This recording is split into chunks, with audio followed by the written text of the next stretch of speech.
بسم اللہ الرحمن الرحیم۔ محترم و معزز سامعین، گزشتہ سے پیوستہ جمعۃ المبارک میں ایمان والوں کی صفات کے متعلق گفتگو آپ حضرات کے سامنے عرض کی تھی۔ ان صفات میں سے دو صفتوں کے متعلق اس جمعۃ المبارک میں گفتگو ہو گئی۔ آج مزید دو اور صفات کا تذکرہ انشاءاللہ آپ حضرات کے سامنے کریں گے۔ دعا ہے کہ اللہ تعالی ہم سب کے اندر یہ تمام صفات پیدا فرما دیں۔ والقانتین والقانتات، اطاعت کرنے والے مرد اور اطاعت کرنے والی عورتیں۔ والصادقین والصادقات، سچ بولنے والے مرد اور سچ بولنے والی عورتیں۔ قانتین کہتے ہیں برضا و رغبت، خوشی کے ساتھ اللہ کی اطاعت کرنے والا۔ برضا اور خوشی اللہ کی اطاعت کرنے والی عورتیں۔ مسلمین بھی اسی شخص کو کہا جاتا ہے جو اطاعت کرنے والا ہو، فرما برداری کرنے والا۔ مسلم میں اور قانت میں تھوڑا سا یہی فرق ہے کہ قانتین کے اندر یہ خوبی ہوتی ہے کہ وہ اللہ کی اطاعت کرتے ہیں، لیکن ان کی طبیعت ہی ایسی بن جاتی ہے کہ انہیں اطاعت کرتے ہوئے مزہ آتا ہے، وہ خوشی محسوس کرتے ہیں۔ تو جب عبادت میں مزہ آنے لگ جائے اور عبادت کرنے کو خود جی چاہے، کسی کے کہنے سننے کے اوپر عبادت نہ ہو کہ ماں باپ زبردستی اٹھا دیں نماز کے لیے تو پھر پڑھ لی، کوئی جہنم کی وعید سن لی تو پھر پڑھ لی، یہ مزہ نہیں ہے۔ مزہ یہ ہے کہ انسان خود ایسا بن جائے کہ جب بھی عبادت کا وقت ہو وہ بے چین ہو جائے اور اسے اس وقت تک سکون ہی نہ آئے جب تک کہ اللہ کے حکم کو پورا نہ کر لے۔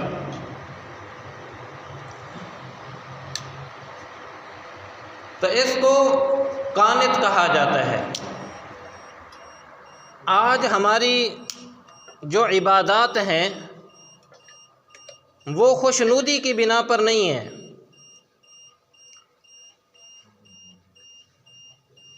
حضرت رابعہ بصریہ رحمۃ اللہ علیہ کو ایک مرتبہ بازار کے اندر دیکھا لوگوں نے کہ ایک ہاتھ کے اندر ان کے آگ ہے اور دوسرے ہاتھ کے اندر پانی اٹھایا ہوا ہے، اور کہہ رہی ہیں کہ میرا دل چاہتا ہے کہ میں اس آگ سے جنت کو آگ لگا دوں اور اس پانی کے ذریعے سے جہنم کی آگ کو بجھا دوں۔ پوچھا گیا رابعہ یہ کیا کہہ رہی ہو؟ فرمانے لگیں کہ جو لوگ جہنم کے ڈر سے عبادت کرتے ہیں اور جو لوگ جنت کی طلب میں عبادت کرتے ہیں، میں انہیں یہ ساتھ سمجھانا چاہتی ہوں کہ عبادت نہ جہنم کے خوف سے ہے نہ جنت کی طلب کے لیے ہے، بلکہ عبادت تو اللہ کی رضا اور اس کی خوشنودی کے لیے ہے۔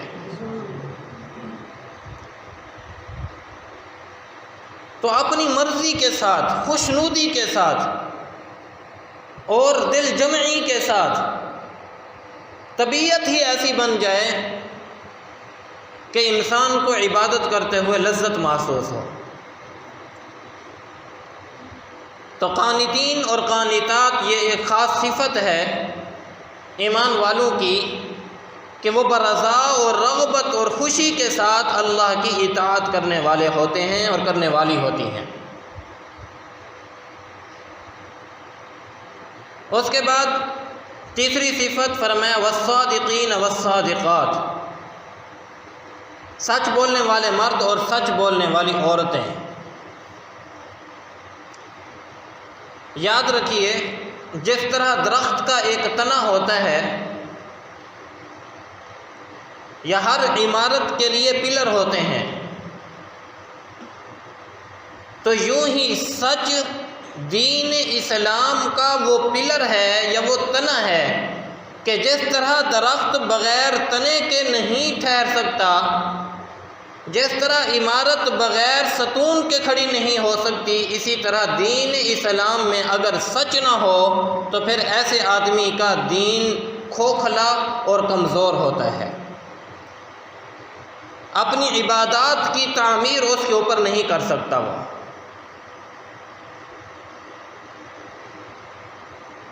اور جو شخص سچ بولنے کو اپنی عادت بنا لے، فرمایا اس کو سچا صادق کہا جاتا ہے۔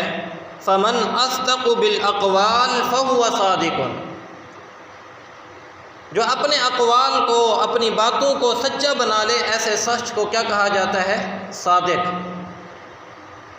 فمن اصدق فی الاعمال فهو صدوق، اور جو شخص اپنے اعمال کو سچا کر لے ایسے شخص کو صدوق کہا جاتا ہے۔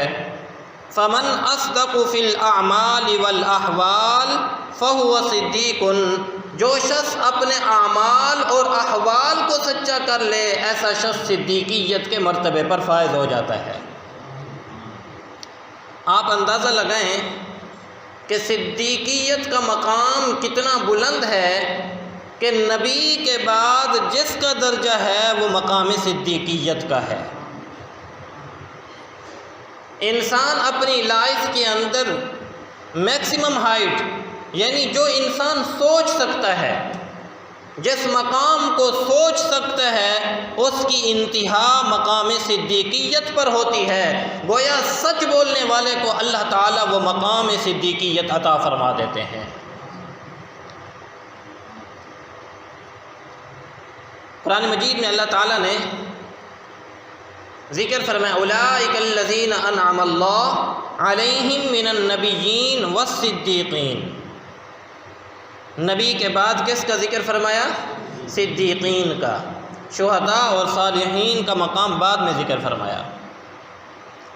اور دوسری جگہ ارشاد فرمایا والذی جاء بالصدق وصدق بہ اولئک هم المتقون۔ تو پتہ چلا کہ ایک امتی کے لیے جو سب سے بڑا مقام ہے وہ مقام کون سا ہے؟ صدیقیت کا مقام ہے۔ اسی وجہ سے اللہ تعالیٰ نے انبیاء علیہم الصلاۃ والسلام کی یہ صفت ذکر فرمائی ہے۔ اپنے کلام پاک میں انبیاء کا تذکرہ کرتے ہوئے اللہ نے فرمایا وَاذْكُرْ فِي الْكِتَابِ إِبْرَاهِيمَ إِنَّهُ كَانَ صِدِّيقًا نَبِيًّا۔ ایک اور مقام پہ اللہ تعالیٰ نے فرمایا وَاذْكُرْ فِي الْكِتَابِ إِسْمَاعِيلَ إِنَّهُ كَانَ صَادِقَ الْوَعْدِ وَكَانَ رَسُولًا نَبِيًّا۔ اور ایک اور مقام پہ فرمایا وَاذْكُرْ فِي الْكِتَابِ إِدْرِيسَ إِنَّهُ كَانَ صِدِّيقًا نَبِيًّا، یعنی اپنے پیاروں کا تذکرہ اللہ نے اس انداز میں فرمایا کہ وہ سارے سچے ہیں، تو بتائیے سچ کے قافلے میں جھوٹا کہاں شامل ہو سکتا ہے؟ تو سچ کے قافلے میں اگر شامل ہونا ہے تو پھر ہمیں بھی کیا بولنا پڑے گا؟ سچ بولنا پڑے گا، سچ کی عادت بنانی پڑے گی۔ ابو الحسن خرقانی رحمۃ اللہ علیہ فرماتے ہیں کہ سچا وہ ہوتا ہے جس کی دل باتیں کرے، سچا وہ ہوتا ہے کہ جس کا دل باتیں کرے۔ انسان کا دل جھوٹ نہیں بولتا ہے۔ جو آدمی سچ بولتا رہتا ہے نا، اگر اس کی زبان سے جھوٹ نکلے تو دل ملامت کرتا ہے، یار میں نے غلطی کی ہے، میں نے جھوٹ بولا ہے۔ تو ابو الحسن خرقانی رحمۃ اللہ علیہ فرماتے ہیں کہ سچا وہ ہوتا ہے جس کا دل باتیں کرے۔ اور عبد الواحد بن زید رحمۃ اللہ علیہ فرماتے ہیں جو شخص اپنے عمل کے ذریعے سے حقوق اللہ اور حقوق العباد کو ادا کرتا ہو وہ سچا ہے۔ صرف یہی نہیں کہ زبان سے ہم کلامی بس گفتگو ہے، عمل کچھ نہیں۔ فرمایا نہیں، ایسا آدمی سچا نہیں ہے، سچا وہ ہے جو عمل کے ذریعے سے اللہ کا حق بھی ادا کرتا ہو اور بندوں کا حق بھی ادا کرتا ہو۔ حدیث مبارکہ میں ہے، پیارے نبی صلی اللہ علیہ وسلم نے ارشاد فرمایا، اضمنوا لشیء من انفسکم، تم مجھے چند چیزوں کی ضمانت دے دو، اضمن لکم الجنہ، میں تمہارے لیے جنت کی ضمانت دے دیتا ہوں۔ یہ کس کی ضمانت ہے؟ دو جہاں کے سردار میرے اور آپ کے پیارے آقا محمد الرسول اللہ صلی اللہ علیہ وسلم کی ضمانت ہے کہ مجھے تم چند چیزوں کی ضمانت دے دو، میں تمہیں جنت کی ضمانت دیتا ہوں، یعنی خود جنت میں تمہیں داخلہ دلواؤں گا۔ یہ ضمانت ہے میرے نبی کی۔ ان میں سے پہلی چیز فرمایا، اصدقوا اذا حدثتم، جب بولو تو ہمیشہ سچ بولو، جب بولو تو سچ بولو۔ اور دوسری چیز فرمایا، اوفوا اذا وعدتم، جب تم وعدہ کرو تو وعدوں کو پورا کیا کرو۔ وَأَدُّوا اذا تُمِنْتُمْ، اور جب تمہارے پاس امانت رکھی جائے تو امانت کو ادا کرو۔ وَاحْفَظُوا فُرُوجَكُمْ، اپنی شرمگاہوں کی حفاظت کرو۔ وَغَضُّوا أَبْصَارَكُمْ، اپنی نگاہوں کو نیچا رکھو۔ وَكُفُّوا أَيْدِيَكُمْ، اپنے ہاتھوں کو ظلم سے روک لو کہ تمہارے ہاتھوں سے کسی پر ظلم نہ ہو، تمہارے ہاتھ کہیں گناہ میں ملوث نہ ہو جائیں۔ تم مجھے ان چیزوں کی ضمانت دے دو، میں تمہیں جنت کا سرٹیفکیٹ عطا کر دیتا ہوں، ضمانت دے دیتا ہوں۔ قربان جائیے کس قدر آسان اعمال اور کتنی بڑی بشارت ہے۔ ایک اور حدیث مبارکہ میں ہے، فرمایا کہ جو شخص ایسا ہو کہ اس میں یہ تین باتیں پائی گئیں، اس کے لیے بڑے سے بڑا نقصان بھی کوئی نقصان نہیں ہے۔ جس کے اندر یہ تین خوبیاں پائی جائیں، یہ تین باتیں پائی جائیں، اس کے لیے دنیا کا بڑے سے بڑا نقصان بھی اسے اس نقصان کی وجہ سے اسے کسی قسم کی کوئی ملامت یا پریشانی نہیں ہوگی۔ ان میں سے پہلی چیز فرمائی، صدق الحدیث، جو اپنی زبان کا کیا ہو؟ سچا ہو۔ اور دوسری فرمایا، وحفظ امانت، جو امانت کی حفاظت کرنے والا ہے۔ وعفۃ فی طعمتی، اور اپنے کھانے میں حرام کو شریک نہیں کرتا، کھانے کی حفاظت کرتا ہے، کھانے کو حرام چیزوں سے بچاتا ہے۔ جس میں یہ تین باتیں پائی گئیں، اس کے لیے دنیا کا بڑے سے بڑا نقصان بھی اسے نقصان نہیں پہنچا سکتا ہے۔ اللہ اکبر کبیرہ۔ بلکہ ایک حدیث مبارکہ میں نبی علیہ الصلوۃ والسلام نے ارشاد فرمایا، تحروا الصدق، سچائی کو تلاش کیا کرو، سچائی کے پیچھے لگے رہا کرو۔ جیسے ایک انسان نماز ادا کرنے کے لیے قبلے کی تلاش کرتا ہے، اس کو کہتے ہیں تحری قبلہ۔ اسی طرح نبی علیہ الصلوۃ والسلام فرما رہے ہیں، تحروا الصدق، تم سچائی کو تلاش کرتے رہو، سچ کے پیچھے لگے رہو۔ وَإِن رَأَيْتُمْ أَنَّ فِيكُمْ هَلَكَةً، اور اگر تم یہ محسوس کرو کہ سچ بولنے کی وجہ سے میرا نقصان ہو جائے گا، تو یاد رکھو وَإِنَّ فِيهِ النَّجَاةَ، سچ بولنے سے تم ہلاک نہیں ہوگے، بلکہ سچ تمہیں اس ہلاکت سے بھی نکال کر نجات عطا کر دے گا۔ ان الصدق ینجی، کہ صدق کیا دیتا ہے انسان کو؟ نجات دیتا ہے۔ بظاہر انسان کو لگے گا بس میں اب گیا، میرا تو یہ نقصان ہو گیا، میں بس اب گھاٹے میں پڑ جاؤں گا، لیکن نہیں، میرے نبی صلی اللہ علیہ وسلم کا فرمان ہے، فرمایا کہ اس ہلاکت سے اگر کوئی چیز تمہیں نکالے گی تو کیا چیز نکالے گی؟ سچائی نکالے گی۔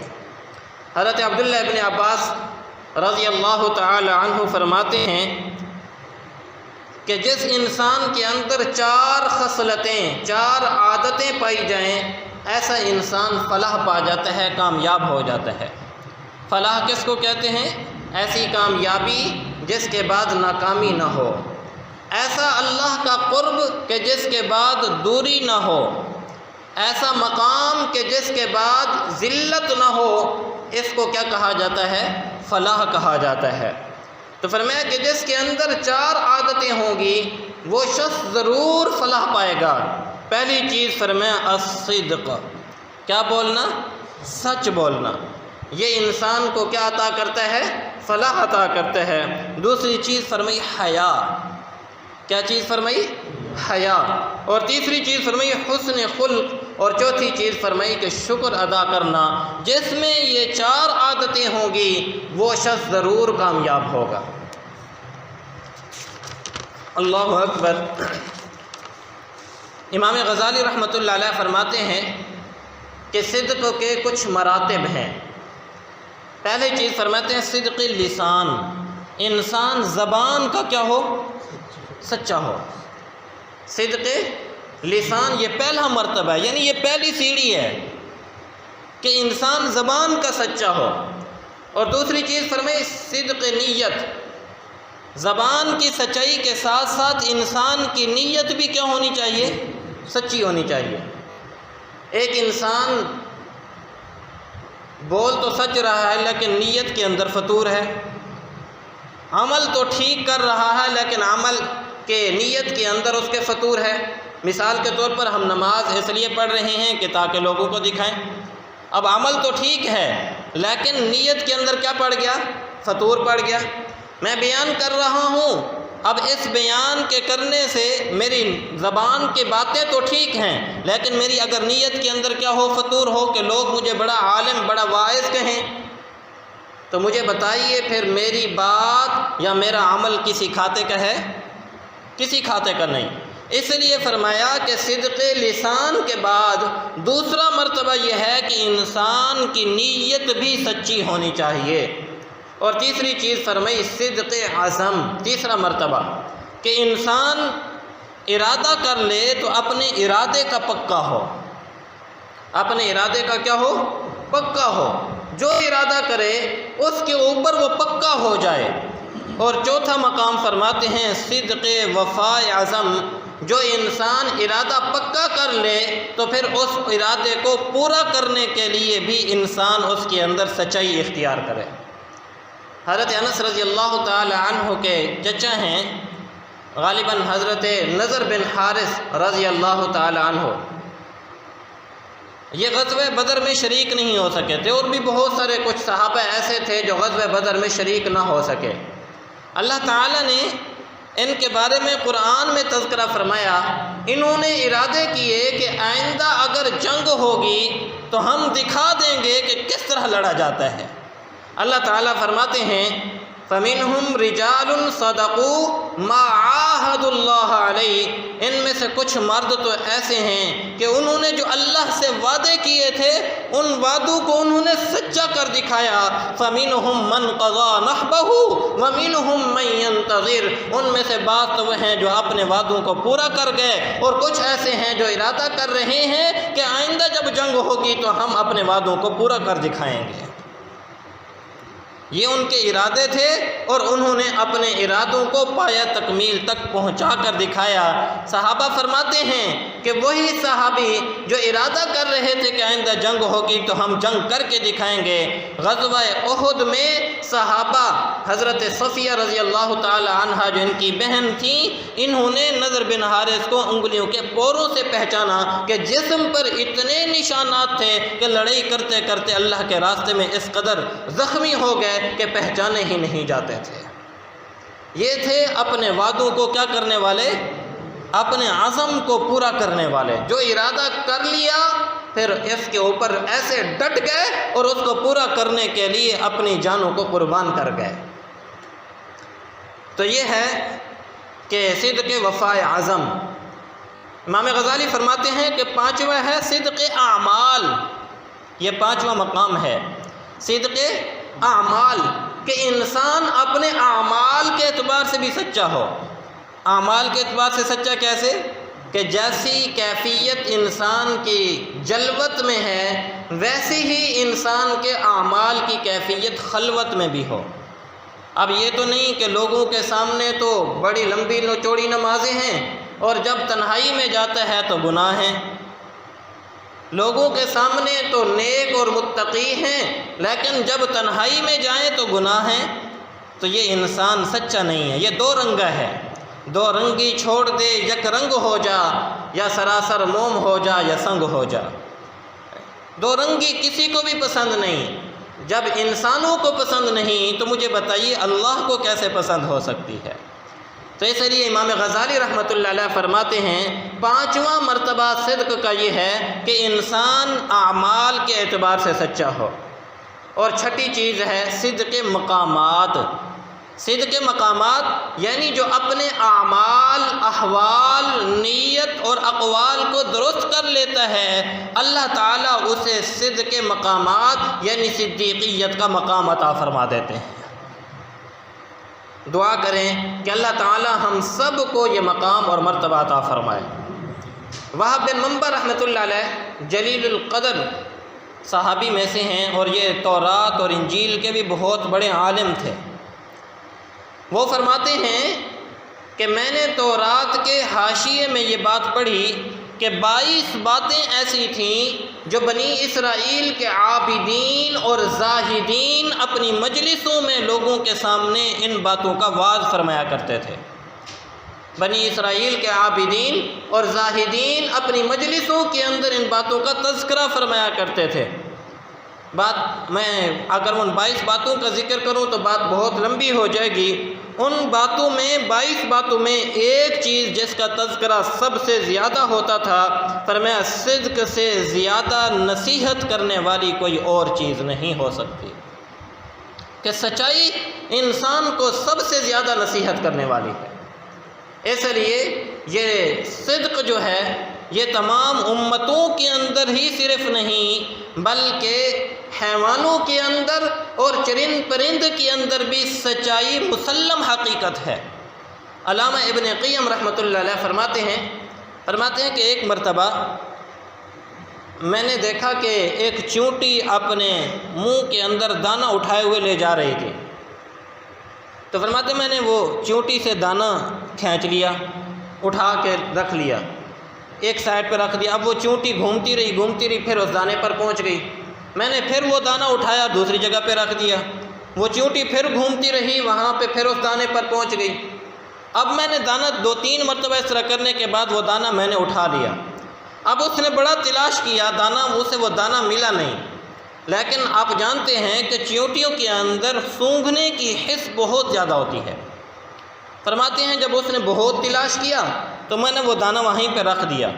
جب وہ رکھا تو اب وہ اس کے پاس آئی، پھر میں نے اس سے کھینچ لیا، تو اب وہ چونٹی دوسری چونٹی سے وہ سمجھی کہ شاید یہ دانہ مجھ سے اٹھایا نہیں جا رہا، تو وہ دوسری چونٹیوں کو بلانے کے لیے چلی گئی۔ تو بہت ساری چونٹیوں کو بلا کر لے آئی، اور جہاں پر وہ دانہ تھا وہاں پر آ کر وہ ساری چونٹیاں گھومنے لگیں۔ تو اب وہاں پر جو دانہ رکھا ہوا تھا وہ تو میں نے اٹھا لیا، چونٹیاں دیکھتی رہیں تو دیکھا کہ دانہ نہیں ہے، وہ واپس چلی گئی۔ میں نے پھر دانہ رکھ دیا۔ جب دانہ رکھا تو وہ چونٹی جو پہلے سے وہ تلاش کر رہی تھی، جب اس کو وہ دانہ دوبارہ ملا تو وہ دوبارہ بھاگی دوسری چونٹی کو بلانے کے لیے، پھر بلا کے لائی۔ کہتے ہیں تیسری مرتبہ جب بلا کے لائی، میں نے دانہ اٹھایا تو وہ جتنیاں چونٹیاں آئی تھیں سب نے اس کو پکڑا اور اس کو قتل کر کے رکھ دیا، کہ یہ بتانا چاہتی تھیں کہ گویا اس نے ہمارے ساتھ جھوٹ بولا ہے، اور جو چیز جھوٹ بولے ان حیوانات کے اندر بھی ان کو زندہ رہنے کا حق نہیں دیا جاتا ہے۔ آپ اندازہ لگائیں کہ انسان تو انسان رہے، ان حیوانوں کے اندر بھی، چیونٹیوں کے اندر بھی جھوٹ کو پسند نہیں کیا جاتا ہے۔ اور بڑی عجیب بات آپ لوگوں کو عرض کروں کہ زمانہ جاہلیت میں کفر اور شرک کے اندھیروں کے باوجود بھی یہ لوگ جھوٹ کو پسند نہیں کیا کرتے تھے، یہ لوگ جھوٹ کو پسند نہیں کیا کرتے تھے۔ حضرت ابو سفیان رضی اللہ تعالی عنہ فرماتے ہیں کہ جب پیارے نبی صلی اللہ علیہ وسلم نے قیصر و کسریٰ اور نجاشی اور ادھر ادھر کے بادشاہوں کو خط لکھے اپنی نبوت کے بارے میں، تو جب میں پیارے نبی صلی اللہ علیہ وسلم کا خط قیصر کے دربار کے اندر پہنچا تو اس نے یہ معلوم کروایا کہ دیکھو عرب کی دھرتی سے لوگ تجارت کرنے کے لیے آتے ہیں، اور وہاں سے کچھ لوگ آئے ہوئے ہیں یا نہیں، اگر آئے ہوئے ہیں تو ان کو ہمارے پاس پکڑ کے لاؤ۔ فرماتے ہیں کہ ہم تجارت کی غرض سے ان کے علاقے میں گئے ہوئے تھے، انہوں نے ہمیں پکڑوا لیا۔ جب ہمیں دربار میں پیش کیا گیا تو انہوں نے ہم سے پوچھا کہ تم میں رشتہ داری کے اعتبار سے جس شخص نے نبوت کا دعویٰ کیا ہے کون زیادہ قریب ہے؟ تو سفیان بن حرب رضی اللہ تعالی عنہ جو فتح مکہ کے موقع پر مسلمان ہوئے، فرماتے ہیں میں آگے ہوا اور میں نے کہا کہ رشتہ داری کے اعتبار سے میں اس نبی کے سب سے زیادہ قریب ہوں۔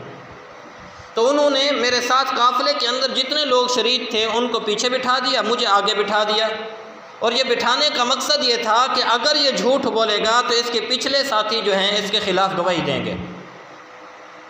فرماتے ہیں کہ انہوں نے مجھ سے کچھ سوالات کیے۔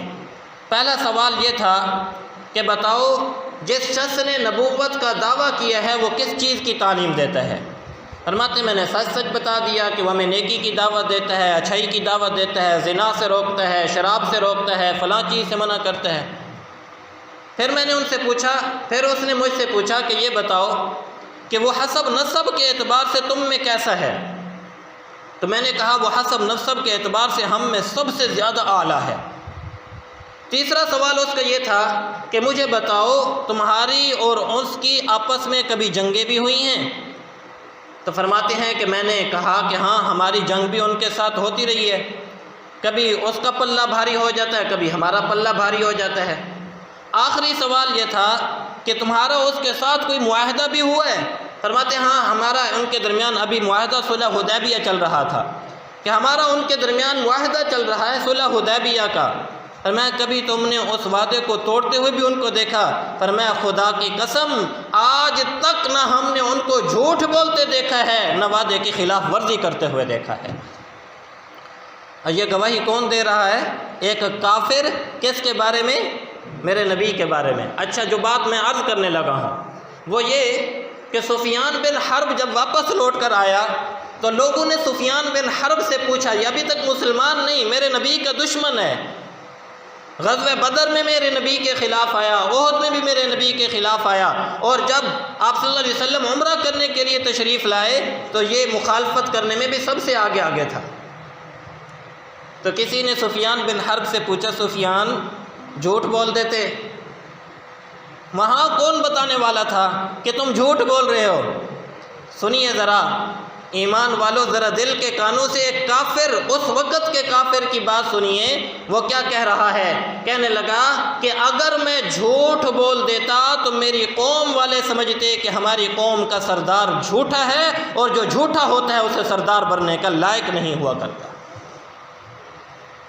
ہاں اس وقت کا کافر بھی جھوٹ نہیں بولتا تھا، آج مسلمان بڑے دھڑلے سے جھوٹ بولتا ہے، اور فخر بھی ہے جھوٹوں کے اوپر۔ اللہ تعالی ہم سب کو سچے لوگوں میں شامل فرمائے۔ حدیث مبارکہ ہے، نبی علیہ الصلوۃ والسلام نے ارشاد فرمایا کہ ایک آدمی جھوٹ بولتا ہے، اتنا جھوٹ بولتا ہے کہ اللہ تعالیٰ اس کا نام جھوٹوں کے دفتر میں لکھوا دیتے ہیں کہ اب یہ شخص جھوٹا ہے، اب اس شخص کی دین اسلام سے کوئی تعلق باقی نہیں رہا ہے۔ حضرت عبداللہ ابن مسعود رضی اللہ تعالی عنہ فرماتے ہیں کہ سب سے زیادہ سچا کلام رب کا کلام ہے، سب سے بہتر ذکر اللہ کا ذکر ہے، اور سب سے بڑا اندھا پن دل کا اندھا پن ہے، اور سب سے بری کمائی سود کی کمائی ہے، اور سب سے بڑا پھندہ مردوں کے لیے عورت ہے، اور سب سے بڑی نیکی فرمایا ہر حال میں سچ بولنا ہے۔ سب سے بڑی نیکی ہر حال میں سچ بولنا ہے۔ اس لیے ہمیں چاہیے کہ ہم سچ کی عادت بنائیں۔ سچ سیکھنا پڑتا ہے، اور اس کے لیے انسان کو محنت کرنی پڑتی ہے۔ اب یہ نہیں کہ آپ نے وعظ سنا، تقریر سنی، بس اس کے بعد آپ کہیں کہ میری عادت بن جائے گی سچ بولنے کی۔ نہیں، آج ہم بلا ساختہ، یعنی ایک تو ہوتے ہیں نا کہ جان بوجھ کر جھوٹ بولنا، باقاعدہ اسکیم کے ساتھ جھوٹ بولنا، ایک ہے کہ انسان بلا وجہ بھی، یعنی بغیر سوچ اور وچار کے بھی انسان کی زبان سے آج جھوٹ نکلتا ہے۔ یعنی اس قدر ہم جھوٹ بولنے کے عادی ہو چکے ہیں۔ مثال کے طور پر کسی نے کال کی اور پوچھا کہ بھئی آپ کہاں ہیں؟ تو آگے سے کہتے بس میں قریب پہنچنے والا ہوں، جب کہ ہوتا 50-60 میل دور ہے۔ بھئی آپ کتنی دیر تک آ جائیں گے؟ کیا کہتے جی بس 2-4 سیکنڈ میں آ رہا ہوں۔ اب یہ کیا بول رہا ہے؟ جھوٹ بول رہا ہے، بلا ساختہ جھوٹ بول رہا ہے۔ حالانکہ اس کا ارادہ ہے میں آ رہا ہوں، لیکن اس نے جھوٹ بولا کہ میں ابھی آ رہا ہوں۔ آ تو رہا ہے لیکن ابھی ہے بہت دور، اور کہہ رہا ہے میں بس ابھی پہنچنے والا ہوں۔ تو یہ بلا ساختہ جھوٹ ہے۔ اس لیے یاد رکھیے کہ یعنی زبان کو جھوٹ سے بچانے کے لیے، سچ کی عادت بنانے کے لیے آپ کو روزانہ زبان پکڑ کے ہر بول پہ اپنا محاسبہ کرنا پڑے گا۔ حضرت رباح بن یزید رحمۃ اللہ علیہ جلیل القدر بزرگوں میں سے ہیں، فرماتے ہیں کہ جب سے میں نے اپنے شیخ سے یہ بات سنی کہ ہمیشہ سچ بولنا، اس کے بعد 16 سال تک میں اپنی زبان کو سچ بولنے کا عادی بناتا رہا۔ کتنے سالوں تک؟ 16 سال تک مجھے محنت کرنی پڑی سچ بولنے کی۔ ابتداً مشکل آئے گی، پریشانی بھی آئے گی، بعض اوقات آپ کو نقصان بھی نظر آئے گا، لیکن جب آپ کی عادت بن جائے گی سچ بولنے کی تو پھر دیکھیے اللہ تعالیٰ اس کے اوپر آپ کو کیا مقامات اور کیا مرتبے عطا فرماتے ہیں کہ آپ کی عقل بھی اس سے حیران رہ جائے گی۔ علماء نے لکھا ہے کہ جو آدمی سچ بولتا ہے اس کی 4 علامتیں ہیں۔ سب سے پہلی علامت، اللہ تعالیٰ اسے ملاحت عطا فرما دیتے ہیں۔ حلاوت یعنی اس کی زبان کے اندر مٹھاس ہوتی ہے۔ اس کی زبان کے اندر کیا ہوتی ہے؟ مٹھاس ہوتی ہے۔ وہ گفتگو کرتا ہے، ایسی شیرینی گفتگو کرتا ہے کہ دل چاہتا ہے ہم اس کی گفتگو سنتے رہیں۔ وہ بات کرتا ہے تو اس کے پاس بیٹھنے کو انسان کا دل چاہتا ہے۔ آپ دیکھیں اللہ والے کوئی بڑے واعظ نہیں ہوتے، کوئی بڑے خطیب نہیں ہوتے، لیکن ان کی زبان کی مٹھاس ایسی ہوتی ہے کہ انسان کا دل چاہتا ہے یہ بولتے رہیں، ہم ان کی باتوں کو سنتے رہیں۔ تو یہ حلاوت اللہ تعالیٰ عطا فرماتے ہیں۔ اور دوسری چیز، اللہ تعالیٰ جو شخص سچ بولتا ہے اللہ تعالیٰ ایسے شخص کو ہیبت عطا فرماتے ہیں۔ ہیبت کا مطلب یہ ہے کہ ایسے شخص کے اندر اللہ تعالیٰ رعب اور دبدبہ پیدا فرما دیتے ہیں۔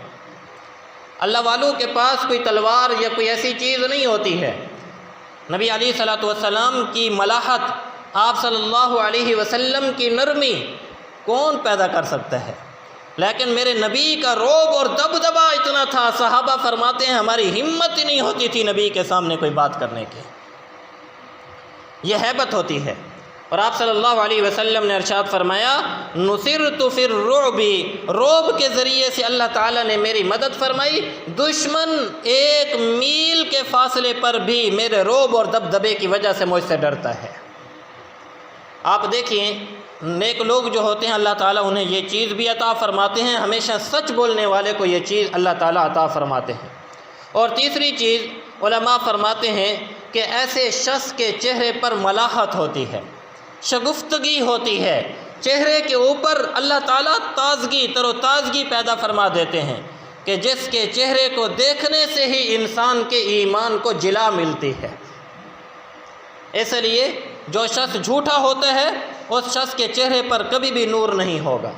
جو شخص جھوٹا ہوگا کبھی بھی اس کے چہرے پر ملاحت اور شگفتگی نہیں ہوگی، کیونکہ سچ بولنا ایک عبادت ہے، اور عبادت کا نور اللہ تعالیٰ انسان کے چہروں پر سجا دیا کرتے ہیں۔ اور چوتھی چیز فرمایا کہ اللہ تعالیٰ ان کے سینے کو بے طمع فرما دیتے ہیں، پھر انہیں کسی چیز کی طمع نہیں ہوتی ہے۔ یہ 4 چیزیں ہیں جو اللہ تعالیٰ سچ بولنے والے کو عطا فرماتے ہیں۔ اور 4 انعامات اور بھی ہیں، ذرا توجہ فرمائیے گا۔ فرمایا کہ جو شخص سچ بولتا ہے اللہ تعالیٰ ایسے شخص کو فراست عطا فرماتے ہیں، مومن فراست مومنانہ عطا فرما دیتے ہیں۔ نبی کریم صلی اللہ علیہ وسلم نے ارشاد فرمایا کہ مومن اللہ کے نور سے دیکھتا ہے، لہذا اس کی فراست سے ڈرا کرو۔ کہ وہ فراست کیا ہوتی ہے؟ ایسے معاملات اور ایسی چیزوں کو وہ دیکھ رہا ہوتا ہے جہاں تک ایک عام انسان کی نگاہ نہیں پہنچ پاتی ہے۔ اور دوسری چیز، میں بات کو مختصر کر رہا ہوں کہ اللہ تعالیٰ سچ بولنے والے کو مفلس کبھی نہیں فرماتے۔ سچ بولنے والے کو کبھی مفلس اللہ تعالیٰ نہیں فرماتے۔ اور تیسرا فرمایا کہ سچ بولنے والے کے لیے اللہ تعالیٰ نے قرآن میں 5 انعام ذکر فرمائے ہیں۔ ایک یہ کہ اللہ تعالیٰ سچ بولنے والے کو پریشانی سے نکلنے کا راستہ عطا فرماتے ہیں۔ قرآن میں اللہ تعالیٰ فرماتے ہیں رب ادخلنی مدخل صدق۔ یہ دعا اس وقت کی ہے جب پیارے نبی صلی اللہ علیہ وسلم نے مکہ مکرمہ سے مدینہ منورہ کی طرف کیا فرمائی تھی؟ ہجرت فرمائی تھی۔ اور آپ صلی اللہ علیہ وسلم آپ جانتے ہیں مکہ مکرمہ میں کتنے پریشان تھے کہ دین اسلام کوئی دعوت عام کرنے پر آپ صلی اللہ علیہ وسلم پر جو تکالیف اور پریشانیاں آئیں تو اللہ تعالیٰ نے پیارے نبی کے لیے یہ راستہ فرمایا کہ آپ مکہ مکرمہ سے مدینہ منورہ ہجرت فرما جائیں تو آپ کا دین اللہ تعالیٰ دنیا پر غالب فرما دیں گے۔ گویا یہ پریشانی سے نکلنے کا راستہ ہے۔ جس طرح آج بھی اگر کوئی سچ بولے گا تو اللہ تعالیٰ اس کے لیے بھی اسی طرح پریشانی سے نکلنے کا راستہ عطا فرما دیں گے۔ اور دوسری چیز فرمایا وَأَخْرِجْنِي مُخْرَجَ صِدْقٍ کہ اللہ تعالیٰ ایسے شخص کے لیے اپنی مدد اتاریں گے۔ اس کی تفسیر میں علماء نے لکھا ہے ایک تو یہ تھا کہ پیارے نبی کا ہجرت کرنا یہ پریشانی سے نکلنا تھا، اور دوسرا یہ تھا کہ مدینہ منورہ کے اندر دین کا غلبہ ہو جانا، اللہ کی مدد کا اترنا۔ فرمایا کہ جو شخص سچ بولتا ہے وَأَخْرِجْنِي مُخْرَجَ صِدْقٍ کہ اللہ تعالیٰ کی مدد اس شخص کے ساتھ شامل حال ہو جایا کرتی ہے۔ اور فرمایا تیسرا انعام جو اللہ تعالیٰ عطا فرماتے ہیں، فرمایا کہ لسان صدق لوگوں کی زبان پر ایسے شخص کے چرچے فرما دیتے ہیں۔ آپ دیکھیے پیارے نبی کے چرچے صرف اپنوں ہی کے زبانوں پر نہیں بلکہ غیروں کی زبانوں پر بھی تھے کہ آپ صلی اللہ علیہ وسلم نے جبل ابی قبیس کے اوپر کھڑے ہو کے جب اعلان نبوت فرمایا تو سب سے پہلے یہ پوچھا کہ تم لوگوں نے مجھے کیسا پایا ہے؟ تو سب نے کیا کہا؟ ہم نے آپ کو کیا پایا ہے؟ صادق اور امین پایا ہے۔ تو ایسے سچ بولنے والے کا چرچا اللہ تعالیٰ لوگوں کی زبانوں پر فرما دیتے ہیں۔ اور چوتھی چیز فرمایا چوتھا انعام قرآن میں فرمایا کہ اللہ تعالیٰ ایسے شخص کو قدم صدق عطا فرما دیتے ہیں۔ قرآن میں اللہ تعالیٰ فرماتے ہیں بشر الذین آمنوا وعملوا الصالحات ان لهم قدم صدق عند ربهم کہ جو شخص سچ بولتا ہے اللہ تعالیٰ اسے قدم صدق یعنی صدیقیت کا مقام عطا فرماتے ہیں۔ صرف اتنا ہی نہیں، پانچواں انعام فرمایا مقعد صدق فی مقعد صدق عند ملیک مقتدر جو صدیق ہوتا ہے سب سے زیادہ قیامت کے دن اللہ اپنا دیدار اسے عطا فرماتے ہیں۔ تو اس لیے سچ بولنے کی عادت بنائیے۔ بلکہ ایک حدیث مبارکہ نبی علیہ الصلوۃ والسلام نے ارشاد فرمایا سچے آدمی کا تذکرہ اللہ تعالیٰ فرشتوں کے سامنے فخر کے طور پر فرماتے ہیں، اور جو شخص سچا ہوتا ہے اللہ تعالیٰ اس کی دعاؤں کو رد کرنا چھوڑ دیتے ہیں۔ جس زبان سے ہمیشہ سچ نکلتا ہے اللہ فرماتے ہیں جب اس کی زبان سے ہمیشہ سچ نکلا ہم نے اس کی دعاؤں کو رد کرنا چھوڑ دیا۔ اس لیے سچ کی عادت بنائیے۔ اللہ تعالیٰ نے ایمان والوں کی جو صفات ذکر فرمائیں ان میں سے تیسری اور چوتھی صفت قانتین اور والصادقین یعنی عبادت برضا و رغبت، اللہ کی عبادت اطاعت کرنا اور ہمیشہ سچ بولنا، یہ ایمان والوں کی صفات ہیں۔ دعا ہے اللہ تعالیٰ سے اللہ تعالیٰ ہم سب کے اندر یہ صفات پیدا فرمائے۔ وآخر دعوانا ان الحمد للہ رب العالمین۔